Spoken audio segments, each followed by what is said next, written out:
This is a little video about simplicity and humbleness. And, you know, those who have everything to lose. Those who have nothing, can live in the pure bliss of just non-attachment, freedom of desire, freedom of the mind, freedom of illusion. But just because you have all these things doesn't mean you should neglect your health. You have treasures. You have things to value. You have things to really appreciate and love.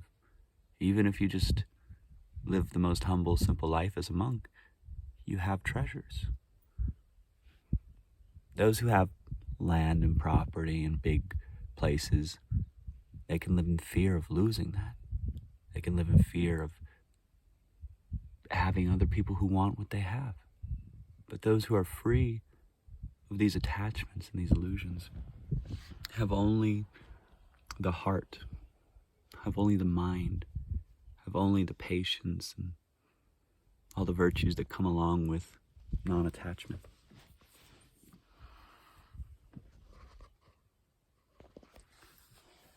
Life is a unique experience. Wisdom, teachings, they come and go. How much we actually, integrate into our life, it depends on your practice.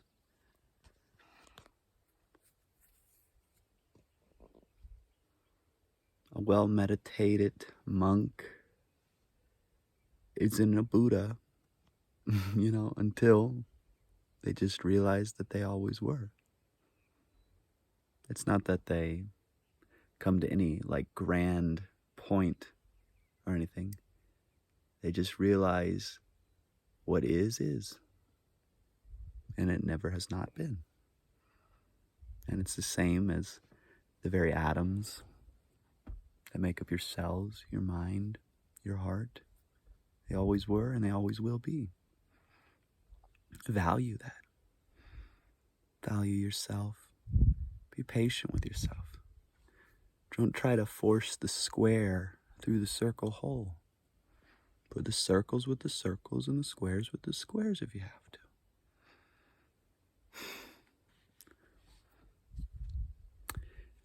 Some of the best teachings that I've ever read are the simplest and silliest.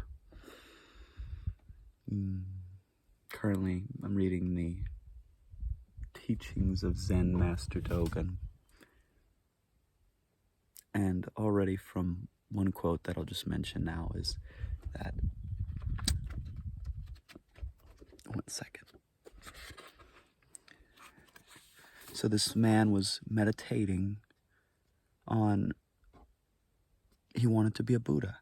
Says, I'm intending to be a Buddha. So the guy says, what do you intend to do by doing Zazen? So Zazen is just meditation, basically. It's the practice of the Buddhist monks who try to reach into and peer through the veil. And he says, I'm intending to be a Buddha. And so the master, or the sage, picks up a rock and starts grinding it on another rock.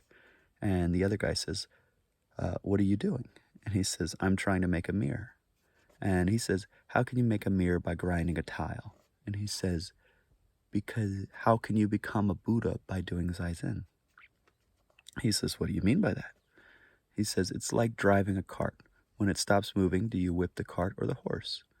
So, do you want to practice sitting Zen or sitting Buddha? If you understand sitting Zen, you'll know that Zen is not about sitting or lying down. If you want to learn about sitting Buddha, you know that the Buddha is merely a form of samadhi. Do not discriminate between the non-abiding Dharma. If you sit as a Buddha, you kill the Buddha. If you are attached to the sitting form, you are not mastering the essential principle. If all you ever do is sit and meditate and never put it into practice, you spent years and years meditating up in the mountains. But the teachings that you receive, those transmissions you receive, the world needs that. You need to share that. You don't need to do much at all, but it's not about wanting and feeling and sitting to try to be a Buddha. It's to realize that Buddha, the awakened one, is in the very core of every cell of your being. You are an awakened being. You are life itself. See yourself in this light. See yourself with such reverence and love and humbleness as the Buddha who gave his entire life for the sacred Dharma or the teaching. Revere yourself as the treasure. See this world as the treasure. And see that all the treasures for what they truly are, which is unlimited splendor of peace and love in your life. Y'all are so beautiful. I love you so much. My life has taken me on wonderful journeys thus far, and I'll continue to share so much more with y'all. I love you. Namaste.